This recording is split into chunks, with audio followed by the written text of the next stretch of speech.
Di YouTube saya ada yang komentar begini, "Perkenalkan Raja Galbay, saya mantan DC leasing." Dengar ya semuanya, namanya hutang nggak ada hukum pidananya, semuanya masuk perdata maksudnya.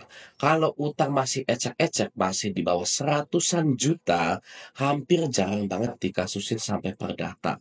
Saya dulu biasa kasih somasi ke nasabah, itu cuma sebatas gertakan. Padahal leasing motor itu nilainya rata-rata puluhan juta per nasabah. Nah, yang masuk pidana itu kalau motornya sampai digadekan ke pihak lain. Itu pun kuat karena ada perjanjian fidusianya. Jadi, kalau kayak pinjol, cuma utang di bawah 10 jutaan per APK, itu kemungkinan kecil banget kalau sampai proses ke hukum perdata.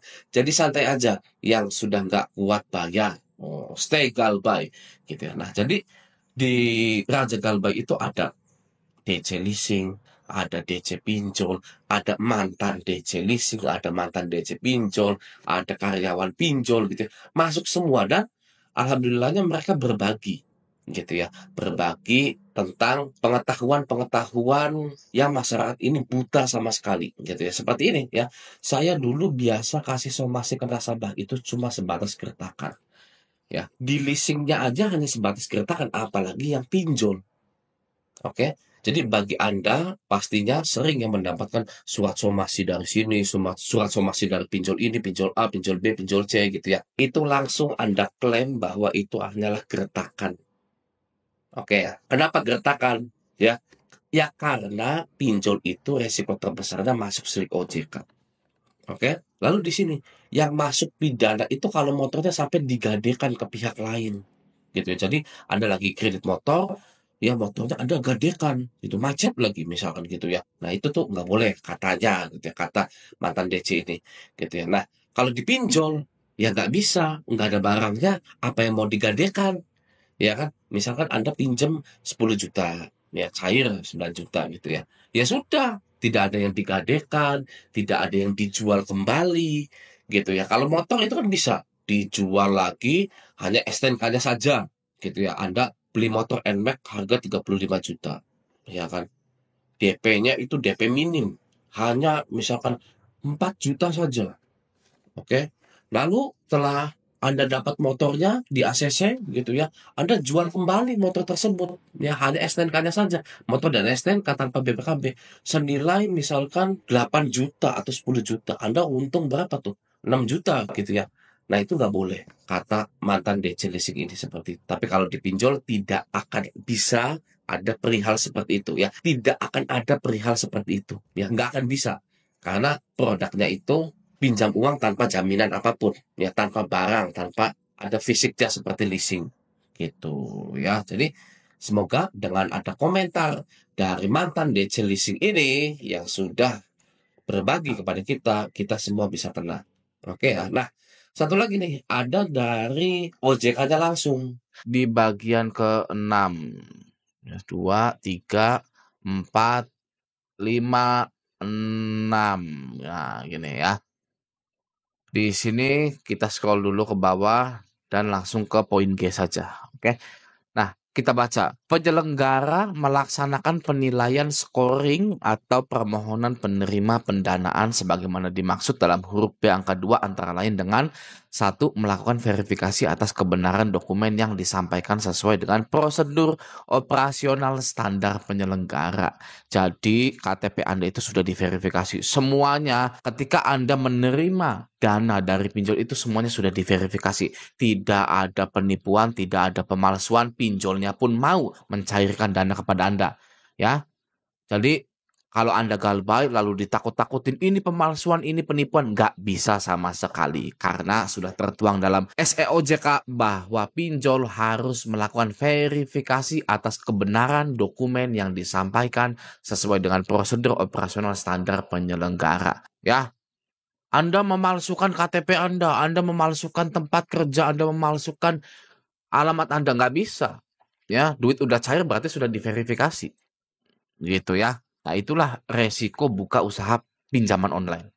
Oke, selanjutnya nomor 2, melakukan klarifikasi dan konfirmasi baik melalui tatap muka secara langsung, tatap muka secara elektronik, atau tidak tatap muka secara elektronik kepada calon penerima dana sebagaimana diatur dalam peraturan Otoritas Jasa Keuangan mengenai penerapan program anti pencucian uang, pencegahan pendanaan, lalu terorisme, dan pencegahan pendanaan proliferasi senjata pemusnah massal di sektor jasa keuangan.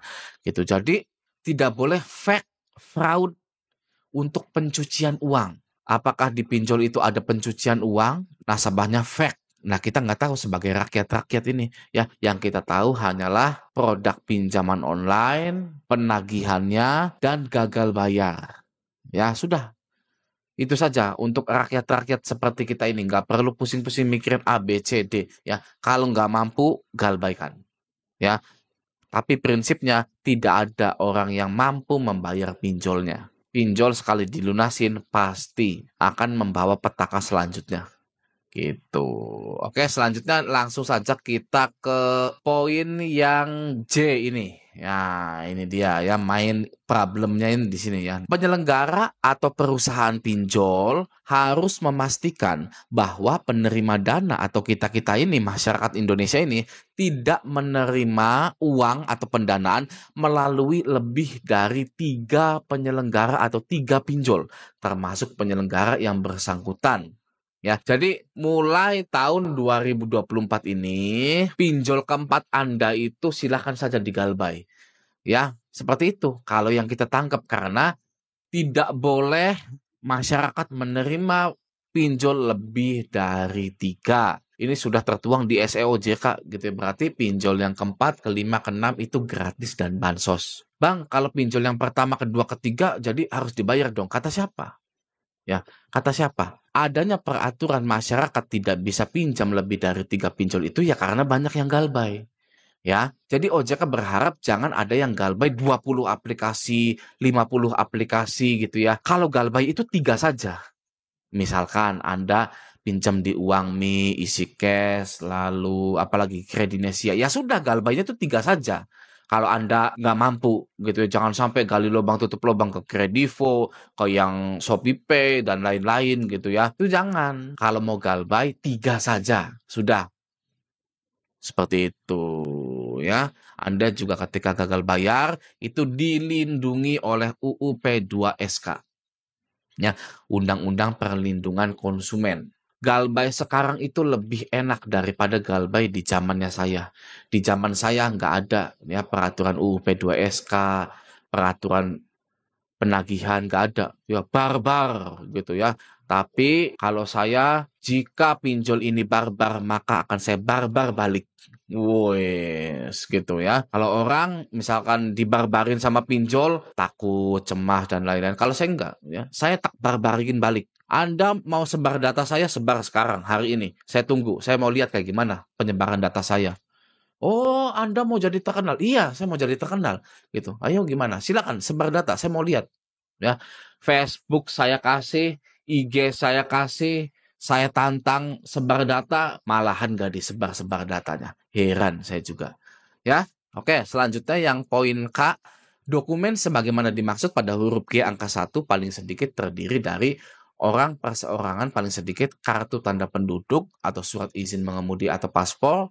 Poin B, nomor pokok wajib pajak atau NPWP jika ada, swafoto dan nomor rekening. Jadi yang diverifikasi itu yang pertama KTP Anda gitu ya. Lalu NPWP, terus swafoto yang geleng-geleng itu dan nomor rekening Anda gitu ya. Nah, jika ini sudah terverifikasi dengan benar dan cair maka ya tidak ada yang namanya pemalsuan ya, mengada-ngada. DC itu kan kadang-kadang mengada-ngada bahwa masyarakat Indonesia itu melakukan pemalsuan terhadap pinjol itu nggak benar. Uang sudah cair, 100% itu sebenarnya tidak ada pemalsuan. Orang yang jadi surveyor atau analis di bank atau leasing atau ya seperti pinjol itu sangat mudah mengetahui mana orang yang memalsukan data atau tidak sebenarnya. Ya, karyawan pinjol, karyawan leasing itu tahu orang yang memalsukan data atau tidak. Mereka juga akan takut kalau ketahuan meng-ACC orang yang memalsukan data. Sebenarnya seperti itu. ya. Maka dari itu istilahnya itu nggak ada yang namanya dana kalau udah cair lalu pemalsuan data itu. Karena sudah diverifikasi semuanya ya, oleh manajernya juga, oleh kepala unitnya, kepala cabangnya dan lain-lain gitu. Seperti itu. Ya, jadi jangan ada lagi ya yang ketipu, Anda memalsukan data, bunuh diri, ya kan? Anda melakukan pemalsuan nomor telepon, ya ketakutan bunuh diri lagi gitu kan. Aduh ya, bunuh diri karena pinjol itu aduh ya. Semoga kita dijauhkan dari masalah-masalah yang menggiring kita ke hal-hal yang tidak baik seperti itu. Ya, kita semoga dijauhkan. Oke? Nah, segitu dulu video kali ini. Ini sudah jelas ya bahwa pinjol keempat itu tidak boleh mencarikan dana, gitu ya. Nah, pinjol ke-1, kedua, ketiga, itu ya silakan Anda galbaikan jika Anda sudah tidak mampu lagi, gitu. Oke ya, nah, semoga video ini bermanfaat. Sampai jumpa di video selanjutnya.